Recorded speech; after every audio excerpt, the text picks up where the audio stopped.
Yo, yo, yo, what up, what up, what up? We're back with another UFC fight prediction pick analysis. Last week we had a great showing out, hitting 11 out of our 12 picks.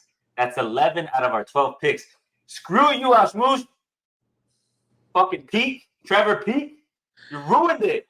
We would have had a perfect 100% selection on our picks, but that's okay. That's neither here or there. I'm here with the wonderful Canadian Papi Chulo, the Dominican Destroyer. Damn. Floor prize guy, what's going on, my man? How you feeling? I'm feeling good, brother. Always a pleasure doing this with you. I'm not gonna lie, bro. You went 11 and 12, but your boy over here, he had a couple of hiccups. We'll talk about that. What takeaways do you have from because we shot a video, we shot it last minute. We did 3 fights, and of those 3 fights, you went for all the dogs. You went for Felipe Dos Santos, Jessica Andrade, Gilbert Burns, and all of them unfortunately lost. So what are your key takeaways from watching those fights, or just the card in general? What do you think? First and foremost, it was a great card. A lot of, hey, why are you doing that, brother? Shout out to Gilbert. That's your guy. That's your guy. It was a great card. It was a very. We looked at this card and we didn't know what to expect. We were thinking, well, maybe it's gonna, it'll be our first show. But man, it was a fun fight. From Nathan Fletcher getting the triangle choke to, Andrew Petrosky, which he could lay on the, like, it's interesting, but he could lay on guys, but up to what extent, to Jacqueline versus Vanessa, right? Where the glove incident happened. That was very, it was good money there. To Gabriel Santos versus Yiza, which amazing analysis. Like Gabriel Santos, he's a bad man, huh? Bad man. The stock went up. I want to see him fight a top 15 now. To the fight that we called here, Andrea Lima versus Felipe Dos Santos, brother. You had Andrea Lima, I had Felipe, and I felt that Felipe had the edge. But what happened, and this, is first and foremost, it was a fence grab. Mm-hmm. I'm not saying he lost because of that. I'm just disappointed because Andrea Lima had the significant jiu-jitsu advantage to do what, to hold Felipe down. And he didn't, he tried to stay on top a little bit. He tried to play with the fence a little bit. But then when he got him down, Roy, it was a different thing. And you made a good observation about Kylo and Lima. I don't know if you want to. Yeah, so one of the things that I loved was Andre Lima's post-fight interview where he said, this is MMA. This isn't Muay Thai. A lot of people watch me when I debuted. They're used to my Muay Thai and they're used to me standing and striking. I really wanted to demonstrate my jiu-jitsu because in order to be in MMA, you have to be well-rounded. It isn't Muay Thai. It's MMA, mixed martial arts. So you could tell during that fight, he was really searching for that submission win. And unfortunately, he didn't get it, but he looked good. I'm a fan of Andre Lima. We've been watching him since his debut in the UFC against Igor Severino, where he got bit. And I'm excited to continuously watching him grow, right? See where he goes. I want to see him improve on all fronts, right? On his grappling, on his jiu-jitsu, on his takedown defense, all that. And that happens when you're young, and we're going to see that through time, right? Yeah. Each fight is a learning experience. And similar to, you mentioned Cal, right? When we watched the Cal fight, we didn't record it, but we got on the phone. And one of the things I told you was, why isn't he taking the fight to the ground prior to the fight ending, right? I kept saying, why isn't he taking the fight to the ground? Why is he trying to stand and bang with Jared Cannonier? And when the fight finished, one of the things he shouted in the octagon was, I don't only grapple. I don't only grapple. So he really wanted to demonstrate that he is a well-rounded fighter and he has the tool set. So yeah, I like that. And and it was great, right? Listen, looking forward to Lima. To Isaac versus Brendan Eisen getting the triangle choke, to one of the picks, Chris Padilla versus Rongzu. Shout out to Can you tell the people, Floor Price guy, 2 weeks prior to the event, what did I tell you every day? Padilla. Floor, they got Padilla as a dog. I don't know, Floor. He's at plus 245. Floor, they got him as a dog. I don't know why they have him as a dog. Rongzu, his record's a little fluffed, right? He's had a lot of regional wins. He's a lot of wins against Chinamen. Yeah. And one of the things you pointed out was, well, he trains with Uriah Faber, right? That was one of the reasons why you lean towards that side, correct? But no. I put money on Padilla. You put money on Padilla. Okay, so you ended up changing it at the end. Yeah, you know what it was? Yeah, like Padilla, there was something about him, and like you obviously put him on me, and I'm like, you know what? This has to be true, and it was very intriguing because Ronsu had the power advantage. So everything he was throwing, it was power, power, power, and it wasn't landing.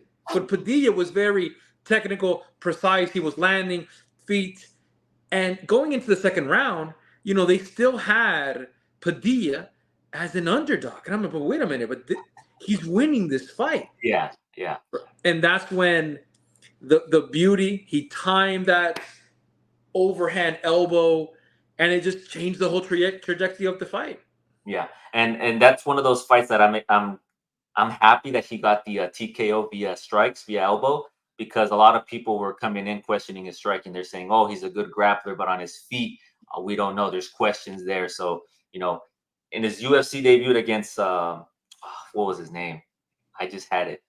The guy that Long Top, against Long Top, he came in on short notice. He was able to get the submission win. In his second UFC fight against Rong Zhu, he got the TKO via elbow. So I'm excited for Chris Taco Padilla. I like him. I hope to see him more in the UFC. And, you know, we've been interacting on social, so who knows? Who knows? Shout out to Chris Taco Padilla. And then the last fight, right? You had Jessica. Oh, two more fights. We have Jessica Andrade versus. Well, no, very quickly. We have. Match now, your boy. Yeah. Retiring. Well, Yano versus Trevor. Yano versus Trevor. That it was just. It felt like a 2008. I'm gonna grab you. I'm gonna hold you down. Right. We weren't really impressed by Trevor. I think Trevor peaked. Right. Trevor Peak should have won. And we were banking on the fact that he's a heavy hitter, right? That he's hard to take out. He likes to stand and bag. And he was searching for that punch. He was searching for that knockout. But it looked like every time he was getting into the flow of things, he was just getting grabbed and taken down and just held there and controlled. So it's unfortunate. Yeah. And it's, you know what it was? It's hope Trevor after this understands, hey, you know what? I got the power, but I need to work on my, takedown defense. I need to work on my wrestling, If you want to, start getting after those guys, you got to work on that. Let's move now into Cody Durden and Matt. That's another one that I flopped. I had Durden winning that one. Yes. So first and foremost, I thought this was flyweight. Going into the fight, it's bantamweight. I still had, Matt winning, and Matt did win that first round to the point where he was a heavy underdog, and then by the second round, he was the favorite. Mm-hmm. But one of the very interesting things about Matt is Matt oftentimes is inconsistent. So you don't know what Matt you're going to get. I thought, we're going to get a very consistent Matt. Also understanding that Cody was took this fight on how many days notice? 3? I believe so. 4 to 3 days. So. Right. That's why Dana gave him a submission of the night, if I'm not mistaken. And Matt was winning that fight. And there was something that happened in that second round. He gave him his head. He went for the takedown, didn't set anything up, and that's what happened. Like, and it's just crazy to me because Matt gave him the submission. Mm-hmm. Yeah, so, no, I agree. I think I had him winning the first round, and then going into the second, he went for that takedown attempt, and he caught his neck, and that's all she wrote. That's all she wrote. And then shout out to Matt. He retired. We wish him the best. If he comes back again, the great Chael Sonnen did this. Sports psychology. And oftentimes, like sometimes you're winning a fight, but then you give it. Chael used to give it away. I think Matt is also under the same thing after watching multiple fights, and it's assessing because Mike has one of the cleanest striking in the flyweight division. But we wish if he's retired, we wish him the best. Going to Steve Garcia and Kyle Nelson. Steve was the pick all day, man, to knock out Kyle Nelson. He was the pick all day. 5 finishes. 5 finishes.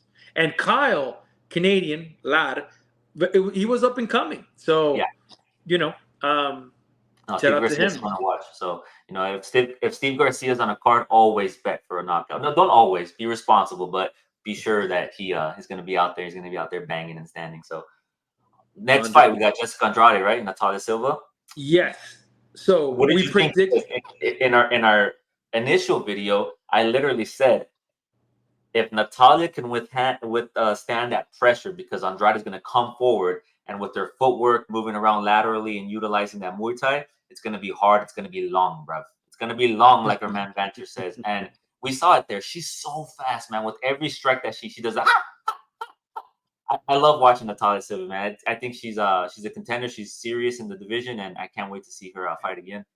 She impressed both of us. Like I said, I knew it wasn't going to be hard. I picked Andrade for the fact was that she had the more credible fights. Yeah. Another mistake I made, I should have verified. Andrade has fought in bantamweight, flyweight, and strawweight. I thought it was 150, 115. It doesn't matter. She fought at 125. She looked very different. After this particular fight, she looked like she hasn't been evolving. She put the pressure, and at point she was landing, but Silva was that much better. So you go back into the camp and you say, what you have to analyze what is going on here, right? Going forward on Andrade's next fight, things to watch, motivation, weight class. But another thing is, I'm sorry to interrupt you. Another thing is, and this is what I texted you, was she looked flabby, right? That's like the body of somebody, post steroids, without making any accusations. No accusations, but I don't know. But the body just looked weird to me, didn't it? Didn't look. She looked heavy. She looked weird. Yeah, well, exactly. But it could also mean that she didn't take this fight seriously. It could also mean she was injured. There's a lot of different factors. Yeah, but right. The reality was of this fight, and I thought she would cut more the distance and wail on her opponents, but she didn't have that. There was something missing. She wasn't setting up her jab. She just wanted to brawl, loop. Yeah. But shout out to Silva. Silva, very excited to see who she faced next. Silva should fade Marianne. Marianne should be next. Give her the number one contender again, Marianne. You got to throw them to the fire sometimes, see if they get burned or they just withstand the smoke, right? Yeah, and that division now is contested by people with girls with very good footwork. The footwork in that division now is shout out to them. But that leaves us to our main event, Brady versus Burns. Let me speak. I chose Gilbert, and at one point, it got interesting because Sean looked a bit slow. But then Gilbert, we thought he was going to push through, but the old guard fell, the new guard is up. Shout out to Sean Brady, the perseverance, the perseverance. Yeah, it was just there. The pressure was there. He was fatigued and tired, but he kept pushing. That was his first 5-rounder too. That was his first 5-rounder. A lot of the questions that we had in our first post-fight analysis were answered, right? Can Sean Brady take a punch? Can he withstand a punch from a serious striker like Gilbert Burns, right? Because Gilbert Burns is not like Bilal Muhammad. I'll tell you that. When he hits you, you feel it, right? So can he take a punch? Does he have the cardio? Can he push the pace? Can he control Gilbert Burns on the ground? And to me, it kind of looked like Gilbert was holding back a bit. I don't know. I thought watching the fight, like going into the third and fourth, I kept telling you, like, oh, Gilbert's going to unload. Now I have a feeling he's going to show that energy. He's going to unload, but it never came. It never happened. And maybe the pressure and the control from Brady was a little too much. Who knows? But Brady toughed it out. He got the win in the decision, and it's all she wrote, man. It was all she wrote, but this did not look like vintage Gilbert Burns. So what is it? Is it age? Was there an injury? Was there a conditioning issue? And it was very similar to Bilal. Yeah, but it's also Bilal versus Leon Edwards again. It was just we watched a different fighter unfold because, brother, let's be very honest with you. Jack versus Gilbert was extremely competitive, and styles make fights, but Gilbert looked a little bit heavier in there. So what was it like? So that's we're gonna see in his next fight. But one of the things that the conditioning was a factor. Also, Gilbert was headhunting, overhand looping punches. Yeah, I didn't see those jabs. He was very successful with the leg kicks, but didn't really implement them. So I want to see what Gilbert Burns does after this fight. Who he's going to fight next. I think he retired, if I'm not mistaken. Did he? I don't know. I don't believe there it. was. I think there was some uncertainty, but maybe He took the gloves off. We'll see what happens next. Maybe it was just a bad thing. But if you get back into it, I want to see him more conditioned. But if not, thank you so much to Mr. Gilbert Burns. But I got to say, Sean Brady, very surprising. I think Sean Brady should get Ian Machado on his next fight. Yeah. But I'll tell you this, Roy, if that happens, my man's going to have to do conditioning for days. Of course.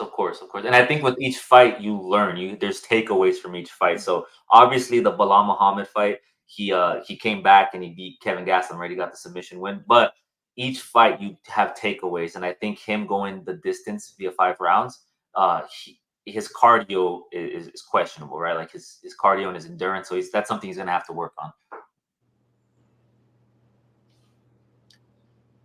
But yeah, a lot of people don't know, Floor Price Guy. Me and you, we have a lot of back and forth. You were getting a little aggressive. You were getting a little gangster with me, regarding Burns. You were getting a little aggressive. So when the fight ended, there's rumors out there that you got a voice note of the sorts. Is that true? Did somebody send you a voice note?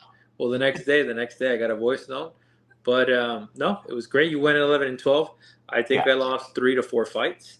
Exactly. And I mean, style makes fights, and Yeah, and that's something that we're going to be doing. We're going to be keeping track of our picks and our successes with each card, right? So at the end of this, we'll put up an image and you'll see where we're at with that. And at the end of going over UFC 306 Noche Latina, we're going to have our picks up on the board, and then we'll revisit it on Sunday morning. We'll do a recap video, and we'll see where we had success and where we had issues. Yes, sir. Here we are now, back with what you all came for, right? The UFC 306 Noche Latina, live from the Sphere in Las Vegas. We have a jam-packed card full of 10 fights, 9 of them having Mexican fighters, except for our main event with Sugar Sean O'Malley and Merab Dvalishvili.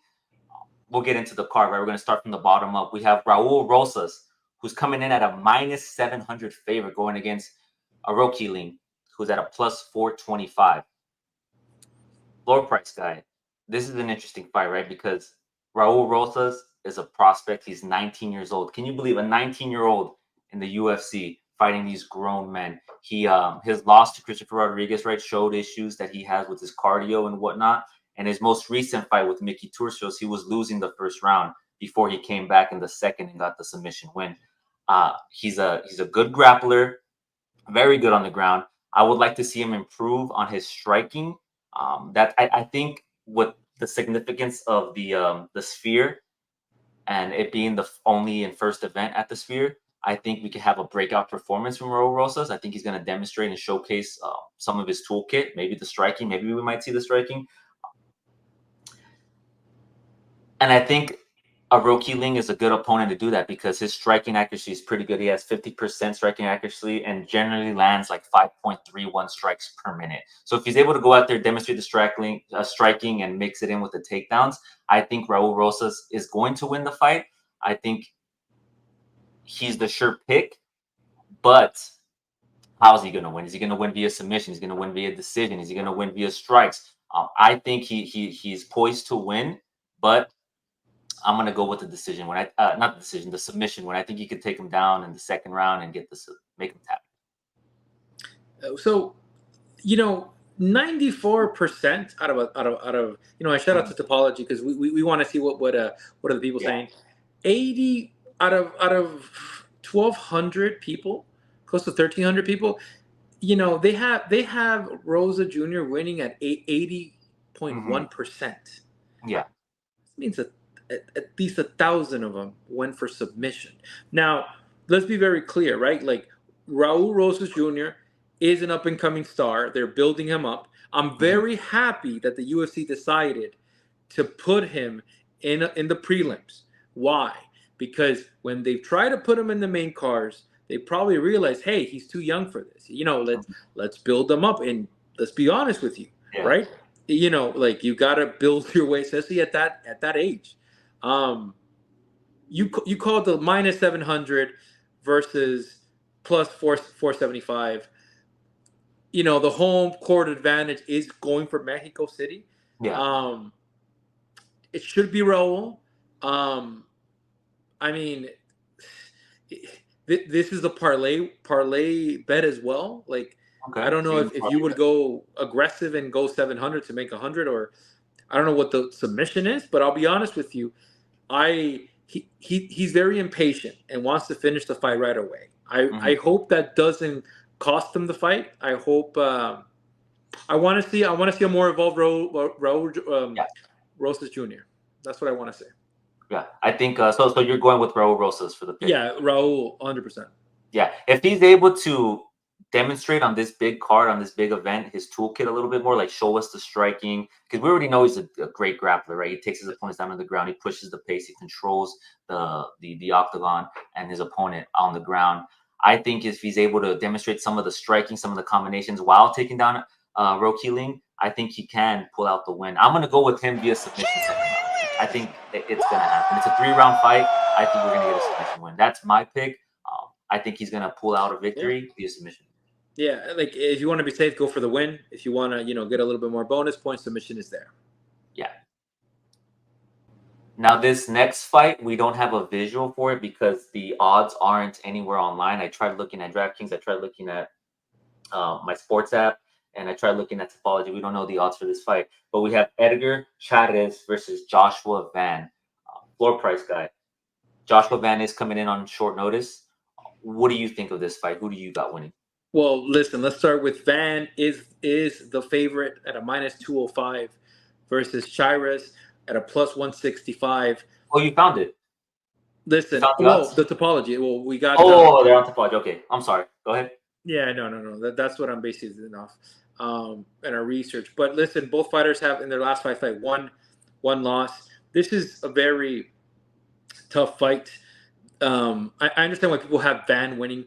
Van did lose his previous fights to Charles Johnson via right uppercut in the 3rd round. But to a lot of people, he was winning. Van has fought the tougher opposition. That's why, they deemed him the favorite. I like Edgar. Edgar's only, like, he lost to a prospect of Tatsuro Taira. If you know who Tatsuro Taira is, that man is an animal.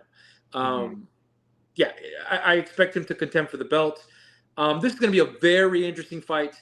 Both fighters are very technical. The only thing with Van, he's a little bit slow starter. He starts a little bit slow. When I got to kind of analyze a couple different fights, and I was like, okay, well, I wish he would pick up the pace, but maybe he's reading.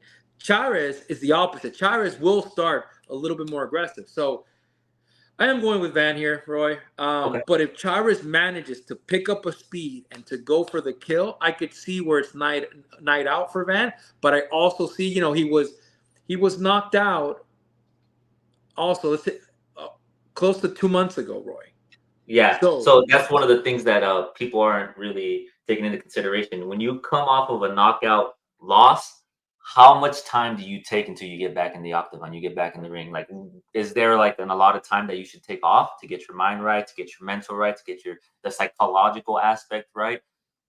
Yeah, and that's if it's a concussion, if it was because it's not a knockout. You gotta go to the hospital, get diagnosed, then they gotta clear you. If they deemed it a concussion, it's a minimum of 6 months. I believe so. It's a minimum, and then you gotta go to further testing. I don't know why he's back. It might have been okay. That is the only thing to look into this fight. So listen, let's be honest here. I'm going Van, but I'll go on the live bet because I would want to see how he looks the first 2-3 minutes of the fight. Even if the odds go up, if he goes even to a massive favorite, that's fine. But that's what I'm going with. I'm going with Van, but I'll bet with him on the live contingent upon I see him the first 2 minutes of the fight. Yeah, I agree. My only concern with the Van pick is where is his mind at, right? Like psychologically, you come off of a knockout loss. Where are you mentally, right? Is he going to come into this fight with a fresh mindset, looking to redeem himself and get back in the win column, or is he going to be a little timid, right? A little more, some of that PTSD from getting knocked out. I think Chairez he's a versatile fighter, right? He has powers in those hands. He has a good ground game, a decent ground game, but Van, he just applies that pressure, man. He's a proficient striker and throws with volume, right? His loss to Charles Johnson, it kind of demonstrated and showed us that he's vulnerable in the pocket, right? Like if he, so he does have some vulnerabilities, but I think he's a better striker than Chairez. But Chairez has that power, right? There's always a puncher's power. I was also going to say, sorry, Roy. I was going to say the range of Johnson in that fight, it was very significant. Like Johnson does know, like it was. If you can utilize the range, you always have an advantage. We know that. Right? It was the range, right? So yeah. Like, my pick is also going to be Joshua Van. If he's able to maintain that striking volume, jab and move, and doesn't get caught with a heavy shot early on, he can win either via decision. Just with the forward pressure, he just needs to go out there and get out of his head and just pull out a victory. So the pick is Joshua Van for this one. All right, moving along on the card. Next, we have a women's bout. We have Yasmin Juaregi versus Caitlin Souza. Again, Juaregi is the Mexican fighter. She's coming in. I think she's a better technical fighter. She has that raw power in her hands. Her striking is better than Caitlin Souza. Caitlin Souza is dangerous on the ground, but I think Noche Latina, Mexican Independence Day, Juaregi is the heavy favorite at -425. I think she's going to pull out a win. I think the bet for me would be for it to go the distance. I don't think she's going to finish her. I think it's going to go the distance. She's going to win off of points. Yeah, I mean, listen, Roy, we were speaking about this prior to recording. Yasmin is the heavy favorite versus Souza. Couple different points. Yasmin's footwork is amazing. It's she moves in, and seeing her fight, it made me very happy because that strawweight division for females is becoming quite the killer for strikers. Yeah. That being said, Souza has good, she also has good footwork. Things I don't like about Souza is that she will fight with her hands low. She had one of the similar fighters I could compare her to is the God of War, Davison Figueroa. And that's, facing a fighter as Yasmin, that's not a really good sign. One of the things that Souza will be able to, like, if she manages to do on Yasmin, if she's able to put pressure on her off the bat, I see her having a win. So what happened 2 fights ago for Yasmin, and she got knocked out within 30 seconds. The issue with that was that when she fought Gomez and they started the fight, they both met at the middle. The thing is, Yasmin has the footwork, very similar to Silva, to move out, move in, move out. And she decided to go head-on collision, right? When you're the fighter that has the better footwork, the better hands, the better range, you don't go toe-to-toe. You don't test somebody's pocket, especially so fresh. So I think she learned in that fight that let me use my advantages. So exactly. Yeah, I'll tell you this. I think she's going to be the heavy favorite. She is going to win. I will be going for Yasmin. Do you think she gets the knockout, right? She has 7 knockouts on her record, and her last fight, which was against Sam Hughes, ended in a decision. She won unanimously.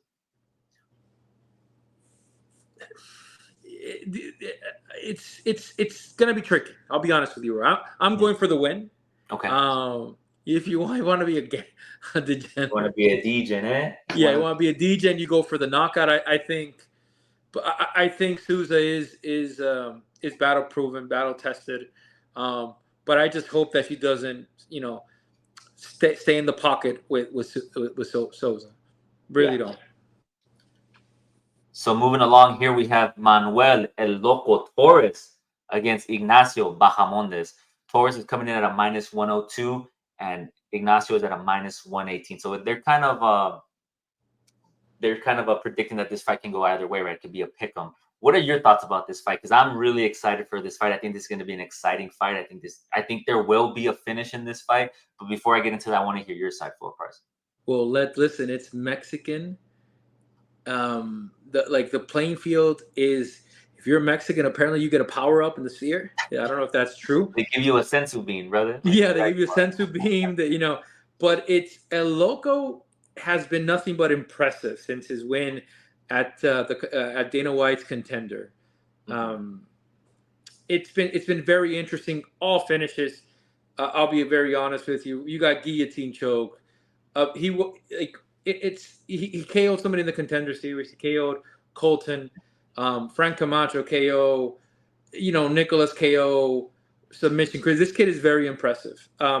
Very lengthy as well. But now he faces Ignacio. Ignacio's from Chile. Ignacio does have more reach than him, just by 2 inches. I think Ignacio's a little bit more of a veteran. I would kind of say that. I'm trying to even like what I'm trying to say. He's been more in the UFC. They both have the same amount of fights. Just Ignacio has 3 more. This is going to be a test for Torres. Yeah. Because Torres is going to lose. What makes him very special a lot of times is the length. So I'm excited to see what he could piece up Torres together. Bahamondes, right? Bahamondes. Yeah. Ignacio Bahamondes he's a great fighter. I would say Manuel knows how to find more range. Ignacio has a little bit of everything. If you look at his past fights, it's been extremely interesting. And Roy, one of the things that that's going to shock you a bit, Ignacio is 6'3". Yeah. Torres is 5'10". So if you look at the odds, they're very close. They have Ignacio as a favorite. So heading into this fight, Roy, let me give it to you before I make my prediction. Who are you going for? I think a lot of people are leaning towards the Ignacio Bahamondes side because of the length, because of the height. He's known for his reach and his striking, right? So if he's able to maintain the distance, control the octagon, and keep it on the feet, he could pull it out. His takedown defense is actually pretty good as well. So, but I just think Manuel Torres, one thing that a lot of people don't take into consideration is that most of his fights are typically 2 to 3 minutes. They end in the first round. He comes out hot. He comes out hot. He's looking for the finish, whether it's knockout or submission. I think he's going to knock out. I think there will be a knockout. And I think he's going to come at the hands of Manuel Torres. I think he's going to win this fight. I think his striking is better than Bahamondes. I think he's going to get in there. He's going to get in the pocket. He's going to close the distance, and he's going to get the win. This is a very difficult fight to call just because of that. Like I said before, I like Manuel Torres. If Manuel Torres had the range, I would give him the knockout. I would just bet on the knockout. But Ignacio does have the range, so I do expect Manuel to get in there to throw a lot of different things. I got to tell you, man, the Mexican senzu bean, we got to go with Torres. I think Torres pulls it out. I think he gets another one. I think he gets riled up by the crowd, and he's going to go for the finish. Yeah, and again, this is a pick 'em. I wouldn't be mad with either pick, but just on Noche Latina, based on the fact that he's finished a lot of his fights within 2 to 3 minutes, he's a dog. I'm gonna go with Torres as well. The aura. He has the aura right now. That this kid is Max aura. Yeah. So we'll see him, and we'll see how it goes. All right, closing out our prelims here is Irina Aldana at a -130 versus Norma Dumont at a +110. She is coming in as the underdog. This is an interesting fight. I know you have a lot to say for press, guys, so I'm going to give it to you. What do you think of this matchup?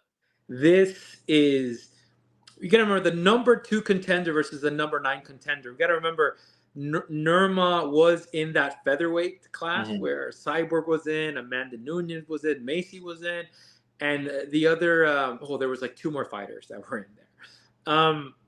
This is an extremely hard fight to call. Irina sitting down at a -130, Norma at a +110. Again, if you look at all positions, the last five fights of each one of these, Irina has lost to Holly Holm. That was 3 years ago. I actually bet money on Holly Holmes. It's just Holly has the footwork. Then basically Irina came back, Diana Santos, Macy, and then she got a loss at the one time the champion Amanda Nunes. It was a very dominant decision. She came back with Carol Rosa, got her out of there. One of the issues, Roy, that Irina faced in that fight was she didn't know how to defend the calf kick, or she didn't want to defend the calf kick. Yeah, she absorbs a lot of hits. She absorbs a lot of hits. And I'll be honest with you, I parlayed that fight, and Irina was the last fighter, and I don't understand, if you watch that fight, how didn't she get KO'd just by calf kicks? I don't get it. Shout out to her. I think Norma Dumont is a good fighter. Hasn't faced the same opposition as Irina, but she came back and she beat Jermaine. And Jermaine at one time was, the interim champion, or the champion, whatever that means for you. But I did not expect to see that happening. This is a very tough fight to call, be honest with you. I think Norma at 135 has her conditioning on point. Everything seems to be better. I'll say this. If she is able to check calf kicks, I think Irina has a shot. If she doesn't, I got to give it to Norma. But my pick, going to be a little bit controversial. I'm going with Norma. I think Norma pulls up the win. I'm not mad at that. I think Norma in the grappling department has the advantage, right? Irene is known for her striking. She's precise in her hits. She's precise. It's her primary weapon, right? She has good accuracy.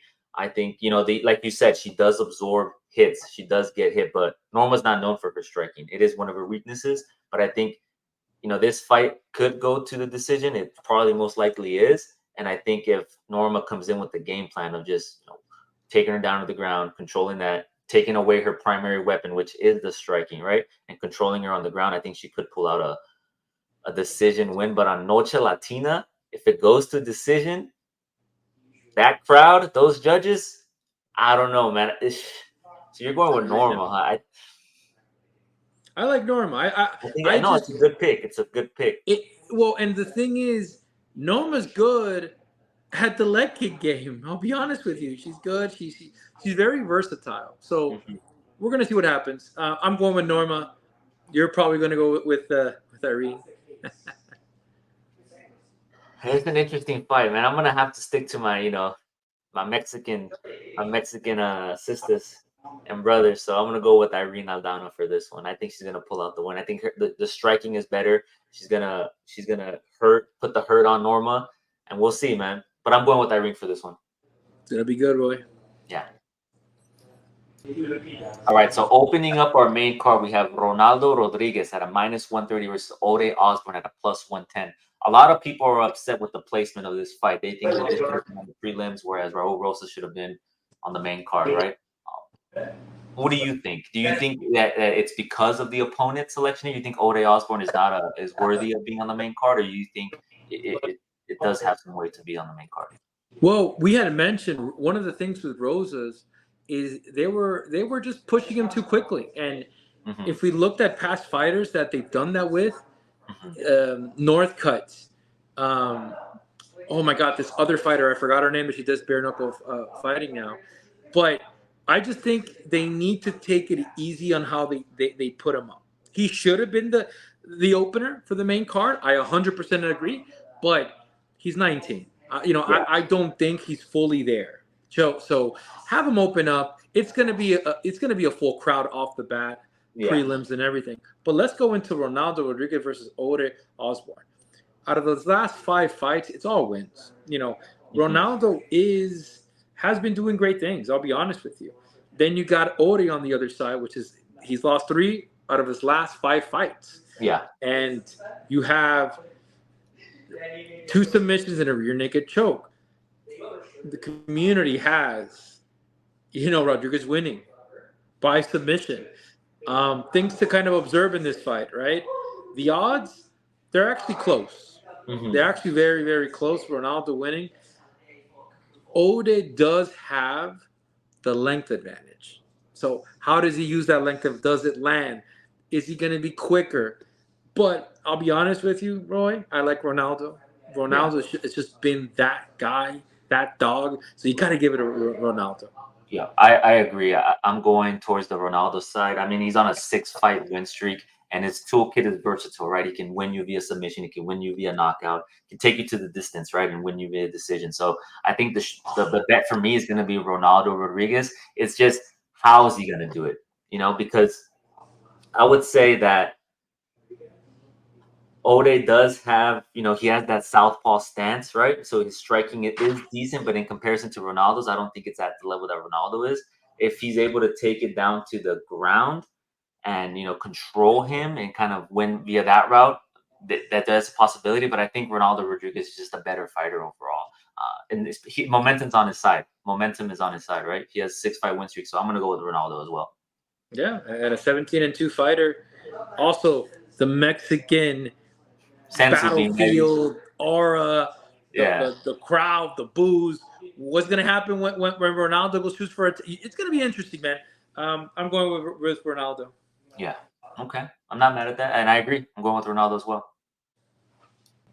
Next up on the card here, we have Daniel Zelhuber versus Esteban Ribovics. Ribovics? However you want to say it, I guess. Zelhuber's at a -225, whereas Ribovics is at a +185. Height and length is on the side of Zelhuber. What do you think about this fight, Floor Price Guy? Two fighters coming from the Contender Series. Mm-hmm. Both have lost one out of the last fight. This fight makes sense. Now, when you see them fighting, I like Daniel a little bit more. I'm not going to lie to you. Daniel, I like how he moves. When it comes to experience, they both have similar experience. Yeah. I liked how for this card they've been able to select the fights where they're even though, again, heavy favorite I would say at a -230. Well, it's also a Mexican Independence Day, right? So they're kind of favoring the odds in the Mexican side, right? Because it's Mexican Independence Day, as you mentioned, you get the Mexican aura, right? The crowd, the chants, all that. So I'm sorry, continue. No. I was just kind of saying, no. You could continue, please. Okay, I'll end up going. Esteban's last fight was at welterweight. He's coming down to fight Daniel. Now, one of the things to take here, which is an eye, is the length advantage goes to Daniel. Yeah. This is something that I see Daniel's a good fighter. He has good range when he fights, so I expect him to win.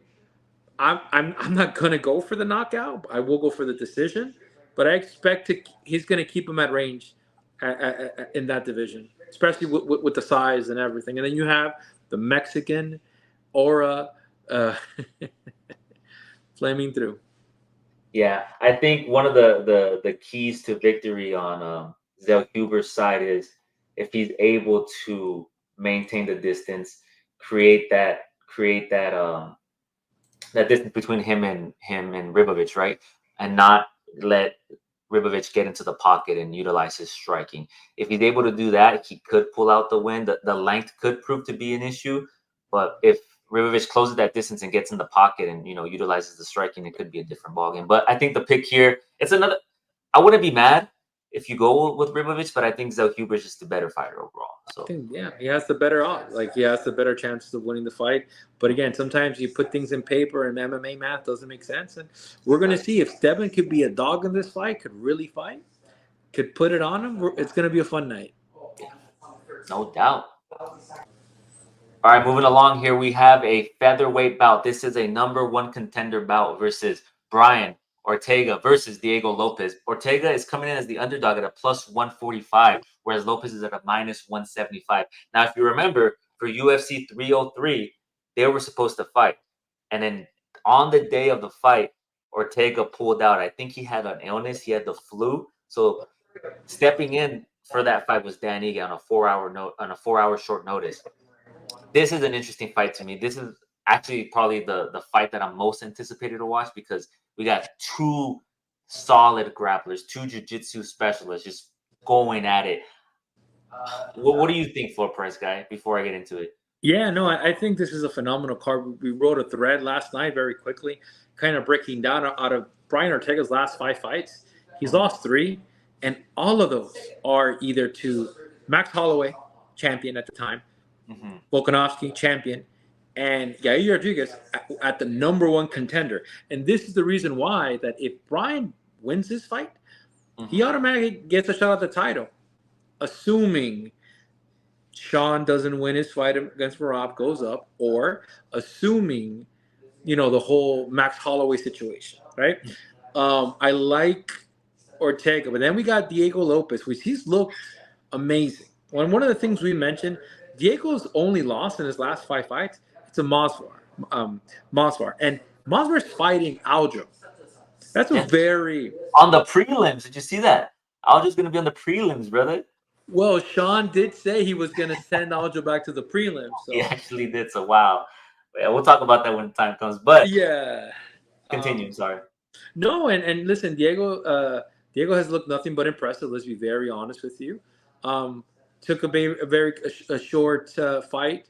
They were supposed to fight Brian. So basically, that was the Conor McGregor card. Conor pulled out. McGregor that got squashed, right? Mm-hmm. Yeah, they had to bring in Pereira versus Jiri, and they also added Ortega versus Lopes. Now the issue was Ortega had pulled out 4 or 5 hours before, and they had to get Dan Ige to fight. So it's a very interesting, very interesting what we're gonna see.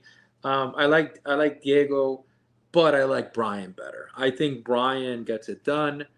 I'm very excited to see what is going to happen. What do you think? I think, going back to his last fight, Brian Ortega versus Yair Rodriguez, right? He took some hits, he got knocked down, and he was able to pull forward and muscle out a submission win against Yair Rodriguez in Mexico, right? So he is a dog. He could take a hit, he could take a beating, he can bounce back. I think Lopes has the advantage when it comes to striking. I think he's a power hitter. He has more power in his hands, so that could be an issue for Ortega. I think this is going to be a bloody fight. I think we are going to see some blood on both their faces when it comes to the end of the fight. I'm interested. Do you know if this is a 5-round fight or a 3-round fight? No, I no clue, but I think it's a 3-round fight. This is not okay. So it's going to be a 3-round fight, and it's not really announced for the number one contender. But this, I think, with an impressive victory of either individual, I think they get it done. I think Volk needs a little bit more time on the bench. You also want to see how Topuria plays out with Holloway. There's a lot of factors in this fight. Yeah, man, I just want to see like is this the change of the guard? Does Brian go down in ranking after this, or do we get a new top 5 guy? Yeah, and I was looking at Twitter. A lot of people were criticizing Lopes based on his last performance versus Dan Ige, but you got to take into consideration he took that fight on the UFC 303 card late notice. I think it was 2 weeks or a week, right? When they kind of just restructured that whole card when they put Pereira and what's his name again? Jiri on the main event, right? Yeah. So he went in there short notice thinking he was going to fight Ortega. They decided on a different weight. They got into that fight, right? The day of the fight, they switch his opponent again. He still agrees to pursue the fight against Dan Ige. And Dan Ige, whether it was a 4-hour notice or not, that man stays in shape. Stay ready so you don't have to get ready. That fight was a good fight. People question his cardio and whatnot, like how he looked in the 3rd round. But all in all, when you take all that into consideration, that shouldn't kind of sway you from not going on Diego Lopes' side. Diego Lopes is great at the striking. He's great on the ground. I think it's going to be a very tactical match. It's going to be very technical, and I like Diego Lopes. I think he's a younger fighter. He's good. He's fighting. I think this is his 4th fight this year, or his 3rd fight this year, and he wants to get out there. He wants to be out there. He wants to fight whoever, whenever. I'm going to go with Lopes. I think he's going to pull out a win. How he's going to win, who knows? But I think this fight's going to be very bloody. It's going to be very entertaining. For me, it's probably going to be fight of the night. Lopes is the pick for me, baby. What about you? It probably will be, and when they both get bloody, Brian's gonna catch him in a submission. Okay? Oh, you going Ortega? Remember that? Yeah, of course. Remember that. Because Brian was what Lopes was. You got to remember that. Brian was the guy, right? Brian was the guy, and shout out to Brian. Max Holloway taught him how to do a left hook in Toronto. I got to see that live. I think my boy's evolved. My boy takes Lopes down. It's going to be a very cool fight, but I've been wrong before. So let's see if it's Brian surfacing to the number 1 contender again, or Lopes is cracking that top 5. I'm not mad at that. So I'm going with Lopes. You're going with Ortega. We'll see what happens. It's going to be an entertaining fight at the end of the day. I love this fight. I love this matchup. I think this is a dog fight. When it was announced for 303, I was there. I was at 303, right? We were gonna go, you and I, under the notion that it was gonna be Conor McGregor, right? But then that got squashed, plans changed, and I still ended up going. I saw Pereira, I saw Diego Lopes. Oh, When this fight got squashed, I was very bummed. It was in the arena. I sunk my head down. I said, "Damn, I wanted to see this fight," but I'm glad it's it's gonna be on a UFC 306 Noche Latina. So great fight. amazing fight. Jumping into the co-main event, we have Alexa Grasso at a -112 against Valentina Bullet Shevchenko. What is it, a -108? This is their third time meeting, Floor Price Guy. If you've been keeping track of the scorecard, Grasso won the first fight via submission. Second fight ended in a draw. You could argue that the second fight could have gone to Shevchenko, right, if that judge didn't score the third round 10-8 for whatever reason. For whatever reason, they decided to score a 10-8, but she was winning the majority of the last round. What do you think about this fight? Do you think Alexa Grasso works on, the takedown defense? Do you think that she comes in and prove that this is her time, she's the champion, it's her era? Or do you think Shevchenko just demonstrates, what we've always loved about her? She comes in, she works on all the stuff from the first two fights, and she pulls out a victory win here. Yeah, I mean, listen, Roy, we have a banger in our hands. Like these girls have fought.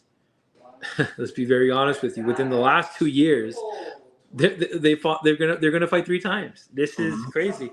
The only other comparison is Moreno versus the God of War. They fought 4 times, right? So it's interesting heading into something like this that we know each other's, at this point, weaknesses. We understand where they're at. But, I just think for this fight, and I'm a big Valentina fan. I'm one of the cats that thinks that when Valentina fought Amanda Nunes too, I think Valentina won. Valentina took the belt, split decision, they gave it to Amanda, but that's what happened, right? You got to finish. And that's fine. Then she dropped down to weight, and she fought Joanna Champion, right? And that's when she became the flyweight champion and got her running. But champ, she's coming at the underdog, but by barely anything. Yeah, it's pretty much easy, this fight. The people have Grasso winning, champ. The people have Grasso winning by decision. 69% in Topology, 31% they have Shevchenko. I'll say this. I like Alexa's boxing a lot. I've always loved it. Ever since she was an Invicta, undefeated. Her first loss, I think it was to Tatiana Suarez, which, Tatiana is sidelined. Is it Tatiana? Yeah. This is strawweight. Flyweight. So her first loss was Tatiana Suarez at strawweight when she decided to kind of come up in weight. One of the things going into this fight, champ, they both know each other. I think the champion has tasted the gold. I think the champion has evolved. I think we're going to see Alexa taking it by decision. But again, we're talking about 51% has me winning. Again, Alexa, I think 49% is Shevchenko. Shevchenko does have what it takes. So I'm interested to seeing how she's going to check the kicks, how she's going to deal with the grappling, and so on. I agree. I think personally, I'm a huge Shevchenko fan. Right? I love Shevchenko. But I think it's Grasso's time. I think she's getting better with each fight. She's the younger fighter. And if you looked at the prior 2 fights, even when she was taken down, she was able to scramble off her back and bring the fight up to her feet. And I think that's something, like you mentioned, they both know their tendencies. They both know their styles by now. This is the 3rd fight. I think Grasso's really going to demonstrate her takedown defense, and she's going to keep the fight standing. And she's going to pull out a decision win, in my opinion. So the pick is Grasso. I think the champion on Noche Latina is going to remain the champion, and they're going to move on from there. That's crazy. So where does Valentina? It's going to be interesting. Again, I'm 51% Alexa, 49% Valentina. I'm being very honest with you, Roy. This is hard because I love Valentina. Yeah, same. But we're 31 versus 36. And Valentina has a lot of mileage.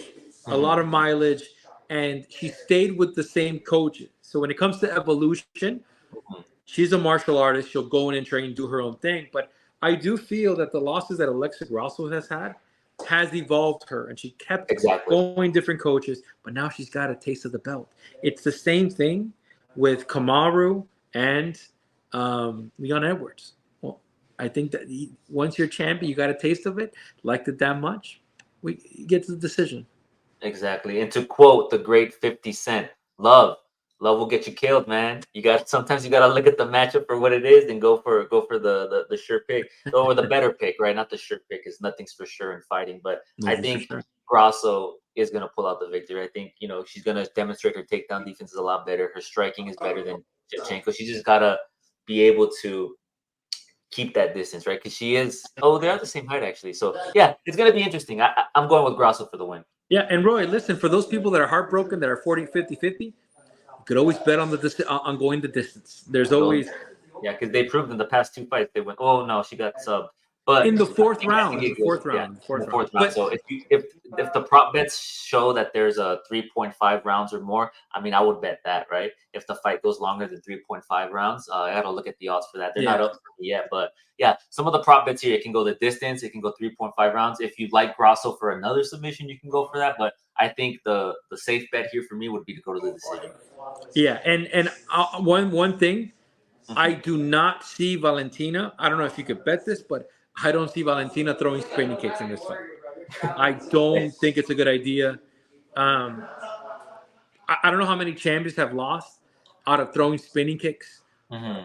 Her, um, Chris Weidman to Luke Rockhold. Yeah, So in this very fight, similar. Very similar. very similar, right? Very similar Mhm. stoppage. Just one of them was submission, the other one was ground and pound. I do. Mhm. I'm gonna see if there's a bet for that, a little degen, but I do not see her throwing a spinning kick in this fight. Agreed. Diving into the main event for UFC 306 Noche Latina, we have Sugar Sean O'Malley at a minus 118. Now, the odds did change. Marab Dvalishvili is now at a plus 118 per the Las Vegas sports book. Very interesting fight. You got O'Malley, the current champ, superstar, in my opinion, against every striker's worst nightmare. A cardio demon who loves to take the fight to the ground, who loves to push that pace, who loves to just control you. What are your thoughts of this fight? Because Marab, he's had a couple of interviews. He said that he's going to exchange with O'Malley. He's going to actually demonstrate his boxing. He posted a video that he was in Mexico boxing. He was over there sparring with the Mexican boxers. What do you think of all that? You think he's trying to pull the fan and the support onto his side, or do you think he's bluffing? He's actually going to stick to his old game plan. Well, they given the home court Mexican advantage to Marab. Marab's coming in with a power up. And listen, Roy, this is a very intriguing fight. We have the number one guy versus the number two guy. We often don't get this. We got Kamaru versus Leon, John versus DC. This might be the beginning of a trilogy, maybe. This is going to be amazing. We're going to see how this unfolds. The only issue, the pedigree of each fighter. We got the grappler that has turned into the striker, to the wild man, to the Sean O'Malley, which is the precision striker. He's a sniper. Yeah. One of the things I'm worried about, Roy, is the cut. Marab did cut himself probably 3 weeks ago, and it's been healing. I get it, but I don't know. Things don't heal that quickly. I don't care if you're Wolverine. I don't care who you are. Things take time. This fight is going to be very interesting. Let's note that Marab has been rocked a couple times, right?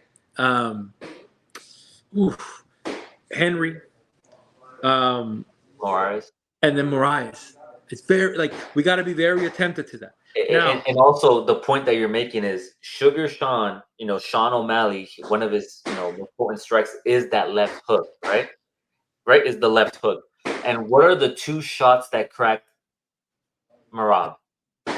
Cejudo hit him with an overhand left hook. That left hook. Moraes hit him with the left hook. So you have Sean O'Malley, who's a sniper, right? He's probably the best when it comes to managing the octagon and creating that distance. We saw a master class when he went up against Vera, right? He was able to, control the fight at the center of the octagon, maintain that distance, and then pick his shots however he wants.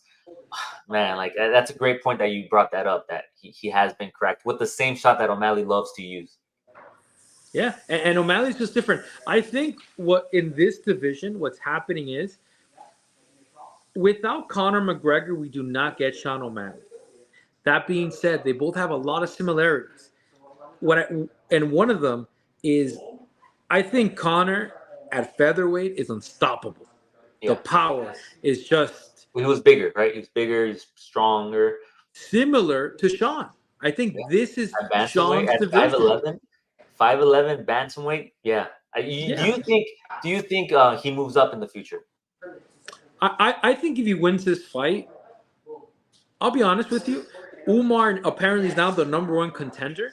But if I'm Sean, if I win this fight, I'm fighting Ilya. If I lose this fight, I'm getting a rematch, right? Umar needs to wait. Sean has everything to gain. Merab, on the other hand, he's built himself. It's going to be interesting. If he wins, I'm very intrigued to see what's going to happen, like how he wins, how does he get it done. I'll say this.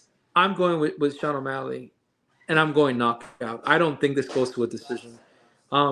They said Aljo was the guy to put him down. No, we didn't put him down. Is Merab a better grappler? Yeah, but I don't know, man. I just think Sean is just the it, and he has the aura, the Conor McGregor aura. Yeah, I'm not mad at that pick. And, when Merab beat Cejudo and he was teasing that he wanted O'Malley, I was leaning on the Merab side prior to the fight. But as the fight gets closer and closer, I start reassessing and reanalyzing, and I'm going to have to lean towards the champ side, O'Malley. And I agree. I don't think the fight goes the distance. I think O'Malley does catch him in the later rounds, maybe the third, maybe the fourth round. Once he's going to figure out the distance. He's going to pick his shots and he's going to snipe him, right? I think he's going to anticipate Merab going for a takedown sometime in the fight, right? And nobody prepares for a fight better than Sean O'Malley. And I think he's going to know when he's already picked out tendencies and he's going to hit his shot. And I think he is going to win via knockout. Sean O'Malley's the pick. I think he's a superstar. I think he's in his prime. And yeah, that's the guy I'm going to go for. Sean O'Malley via knockout, not going to decision. If there's a prop bet for over 3.5 or under 4.5 rounds, I'm going for that. I think Sean's going to pull out the victory. And Champ, let's be very honest with you. If there's an injury we're not aware of, and Sean comes in injured with something, because Henry's been saying that Sean hasn't been able to defend. Yeah, but Henry's a little salty because he came in the podcast. He did a hit and run. He came in, he talked that mess, and then he left. There's nothing wrong with that, Champ. But I'll say this: if he comes with an injury, it's going to be a long night for O'Malley. Yeah. That's where Merab is going to drag him. But I just think at the age he's at, with the aura, Sean is one of these guys that instituted. He's in the MMA lab in the Benson Henderson camp. He showed a lot of love to Benson Henderson back in the day. But one of the things that has made Sean so big and so to get better was they isolated his training. Yeah, they said, "Hey, we're going to revolve around your camps." To a point, one of his training partners became his head coach and just dedicated himself to Sean. So I think they've been prepared. If Sean comes without an injury, I see him working Merab. I see, because he's looked nothing but spectacular. And he can fight backwards as well, too, right? Like, so if Merab tries to push forward and really push that pace, O'Malley is really good at managing that distance and managing that length, man. He's just a dangerous guy to go up against. And his ground game is not that bad. A lot of people know him for his strike, but his ground game is not that bad at all. I think, one of the concerns and one of the things that, people are stating is that we could see potentially a Bilal Muhammad-esque fight, right? Like against Leon Edwards, because going into the Bilal Muhammad and Leon Edwards fight, we were praising Edwards for his striking, right? We were saying, it's going to be too much for Bilal. But what did Bilal do? He came in with the game plan, take him down, control the fight, and went off that way. But I think O'Malley is just He's too good. I don't think he's gonna let that happen. He is gonna shoot for takedown. So an interesting stat here regarding Merab is since 2018, he averages 6 takedowns per 15 minutes. Per 15 minutes. This is a fight, right? This is a 25-minute fight, right? Per 15 minutes. So he is going to go for the takedowns. Now, the question is he going to be successful in all those takedowns? Is he going to get hit as he's going for the takedowns? Gonna get punished. That's the thing. Like, let's be honest with you. You think besides Sean working on his takedown defense, do you not think he's planned how he's gonna attack him? Exactly. Because That's what I was mentioning earlier. yeah, I don't see a future where Merab tries to take him down, puts him on the fence, and he's just defending. I don't see that. And as a taller fighter, he's gonna lean on him. There's certain things that he could do, and they've been preparing, champ. Exactly. They've been preparing. Listen, and I love Merab. I absolutely love Merab, but he's entertaining. He's a content creator. He's entertaining, man. He's a good fighter. He's a content creator. He's on an 11-fight win streak, I believe, right? Is it 11 fights? Yeah, he's on an 11-fight win streak. So I think O'Malley's the one to give him his first out. He's going to put him in the loss column. There we have it. This has been the UFC 306 Noche Latina breakdown, analysis, prediction, bets, picks, and some parlays that Floor Price Guy has. We will post an image here with all our picks and all our bets for this card, and then we will revisit them on Sunday to see where we went wrong, where we were successful, and kind of improve on that, right? Because there's always going to be full transparency, full accountability on our end. I want to thank you all for tuning in and watching. Thank you for supporting. Hit the like and subscribe. Floor Price Guy, you have any Nah, just thanks to everybody kind of supporting us. We are building this slowly. I'll say this is going to be a fun night. This is a very special card. It's homage to all the Mexican fighters. I think this is only a one and done, Roy. So this is not a main card fight. This is hey, it's 5:30 p.m. Eastern time, 2:30. I got to sit down and watch it. It's going to be amazing, brother. Hopefully I get to spend it with you because I know you're going to be ecstatic about what we're about to see in this weekend. Exactly. Yeah. We might be so for the people listening and watching, the link's gonna be in the description below. We do have a YouTube, not a YouTube. We do have a X account that we created. We're slowly building that. We're throwing out threads. We're throwing out content, our predictions, all that. Make sure you tap in and you follow there. We will be going live via Twitter Space to watch the fight. So if you want to hang out with us, our personals are in the description as well. Thank you guys all, and see you on the next one.